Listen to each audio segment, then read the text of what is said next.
Hosur reviews club viewers எல்லாருக்கும் வணக்கம். மீண்டும் உங்களை சந்திக்கிறதுல ரொம்ப சந்தோஷம். இன்றைக்கி நம்ம வீடியோவில் பிளாஸ்டிக் பேனை பற்றி பார்க்க போகிறோம். பிளாஸ்டிக் நம்ம வீடுங்களில் ஒரு முக்கியமான பொருளாக மாறிக்கிட்டே இருக்குது. இந்த பிளாஸ்டிக் மூலியமாக நிறைய சுற்றுச்சூழலை வந்து பாதிச்சுக்கிட்டே இருக்குது. ஸோ இதை அவாய்ட் பண்ணோம் அப்படின்றதுனால தமிழ்நாடு முழுக்க பிளாஸ்டிக்கை வந்து பேன் பண்ணியிருக்காங்க. இந்த பேன் வந்து எந்த அளவுக்கு எஃபெக்டிவாக இருக்குது, இல்லை இந்த பேன் மூலயமா வந்து பொதுமக்கள் ஏதாவது ப்ராப்ளம்ஸ் ஃபேஸ் பண்ணுறாங்களா அப்படின்னு சொல்லிட்டு அவங்ககிட்டே கேட்டு தெரிஞ்சுக்கலாம். சார், பிளாஸ்டிக்கை வந்து அதான் தடை பண்ணியிருக்குன்றது வந்து ரொம்ப பாராட்டக்கூடிய விஷயந்தான். அதான் வந்து இப்போ வந்து பிளாஸ்டிக்னால நிறைய பிரச்சனைகள் இருக்குது. அதாவது வந்து ஏதாவது ஒரு மழை வந்ததுனாக்கா ஒரு சாக்கடையில் போய் அடிச்சிச்சுன்னா தண்ணி போகிறதில்ல. அந்த மாதிரி வந்து நிறைய விஷயங்கள் வந்து அந்த தண்ணி போகிறதுனால என்ன ஆகுதுன்னா மக்களுக்கு வந்து நிறைய பிரச்சனைகள், இந்த ஜுரம், ஃபீவர் அந்த மாதிரி நிறைய வரதுக்கு வாய்ப்புகள் இருக்குது, வந்துக்கிட்டும் இருக்குது சொல்லுங்களா. இப்போ பிளாஸ்டிக்கும் ஹொசூரில் ஆல்மோஸ்ட் எல்லா இடத்துலையும் முடிஞ்ச பிளாஸ்டிக் கவர்ஸே இப்போ கிடைக்கிறது இல்லையா சார்? இப்போ பிளாஸ்டிக் கவர் சொன்னது வந்து எனக்கு தெரிஞ்ச மாதிரி வந்து ஹொசூரில் வந்து ஒரு 60% வந்து பேன் பண்ணிட்டாங்க, எங்கேயுமே கொடுக்கறது இல்லை. ஆக வந்து இந்த பிளாஸ்டிக்கை வந்து இப்போ ஓரளவுக்கு அப்படியே கொண்டு போயிட்டு இருக்காங்க, கரெக்டாக கொண்டு போயிட்டு இருக்காங்க. கவர்மெண்ட் இதை அப்படியே வந்து ஃபாலோ பண்ணாங்கன்னு வச்சுக்கோங்க, கண்டிப்பாக இன்னொரு 2 மாதத்துல கூட பிளாஸ்டிக் ஃபுல்லாக ஒழிச்சிரும். இப்போ தானே ஆரம்பிச்சிருக்கு. இனிமேல் வந்து ஓரளவுக்கு வந்து மக்கள் வந்து அவங்களே வந்து தெரிஞ்சுக்கிறாங்க. ஒரு நாளும் நம்ம எங்களால் முடிஞ்சுதான் அவங்களுக்கு வந்து சொல்லுவோம், இந்த மாதிரி வந்து பேக் எடுத்துகிட்டு வாங்க, இனிமேல் வந்து கேரி பேக் இது தடை செய்யப்பட்டுள்ளது அப்படின்னு சொல்லி அவங்களுக்கு ஒரு சொல்லுவோம். இனிமேல் அவங்க என்ன பண்ணுவோம், ஒன்ஸ் வருவாங்க, அடுத்த தடவை வரும்போது பேக் கம்பல்சரி எடுத்துகிட்டு வருவாங்க. கொஞ்சம் கஷ்டமாக தான் இருக்குது. அது முன்னாடியே பண்ணிருந்தா நல்லா இருக்கும். இப்போ கஷ்டமாக தான் இருக்குது. ஸோ இப்போ மோஸ்ட்லி மசாலா பொரி இதெல்லாம் வந்து பார்சல் பண்ணணும்னா முன்னாடியெல்லாம் இந்த கேரி பேக்கில் தான் வந்து பார்சல் பண்ணி கொடுத்துட்ருப்பாங்க. அதை எப்படி நீங்கள் இப்போ மேனேஜ் பண்ணுறீங்க? டிஃபன் பாக்ஸு எல்லாம் எடுத்துகிட்டு வந்தால் தான் பார்சல் பண்ணி தருவாங்க. இது நல்ல விஷயம் தான், ஏற்றுக்கூடிய விஷயந்தான். இருந்தாலும் பிளாஸ்டிக் ஒழிக்கணுன்றது நல்ல விஷயந்தான். இதுக்கு மக்கள் மாறுறது கொஞ்சம் டைம் எடுத்துக்கும். ஸோ இப்போ ஹோட்டல் அப்படின்னாலே வந்து பிளாஸ்டிக் பார்சல் பண்ணணுன்னா பிளாஸ்டிக் கவர்ஸ் தான் யூஸ் பண்ணிட்டு இருந்தாங்க. இப்போ அதுக்கு மாற்று வழியாக நீங்கள் என்ன ஃபாலோ பண்ணுறீங்க? ஸ்டீல் பாக்ஸு கஸ்டமரை கொண்டு வர சொல்லியிருக்கோம். அதில் இப்போ 50% பேகு பாக்ஸோடு வந்துன்னு இருக்காங்க. இதனால் கொஞ்சம் வியாபார பாதிப்பு இருக்குது. அதனால் ஓரளவுக்கு ஒரு 2 monthஸில் செட்டில் ஆகிடும்னு நினைக்கிறோம்.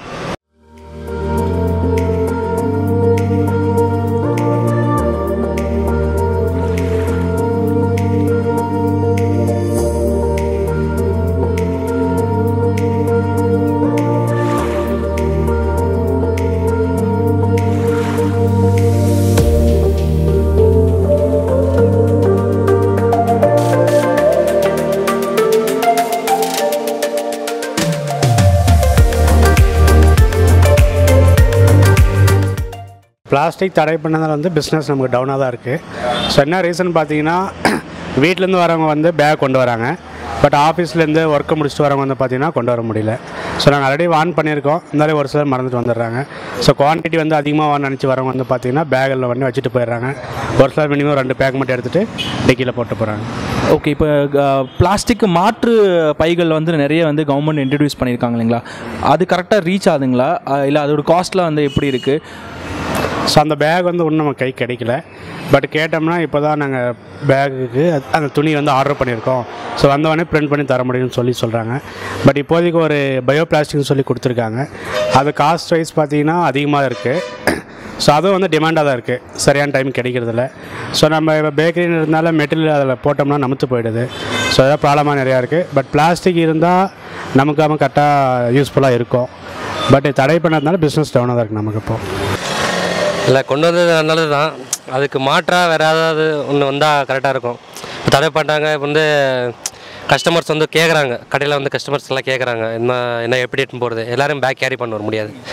ஸோ அதுக்கு மாற்றாக வேறு ஏதாவது கொண்டு வந்தால் பேக் பதிலாக இப்போது கவர் எல்லாம் மேனுஃபேக்சரிங் பண்ணுறாங்க, அதே இடத்துல பேக் மேனுஃபேக்சரிங் பண்ணுற மாதிரி ஏதாவது அவங்க கொண்டு வந்தாங்கன்னா ஸோ எல்லாேருக்கும் யூஸ்ஃபுல்லாக இருக்கும். இப்போ கடைக்காரங்க வந்து எல்லாேருக்கும் பேக் கொடுத்துட்டு இது மாதிரிலாம் அவங்களுக்கும் ஒர்க் அவுட் ஆகாது.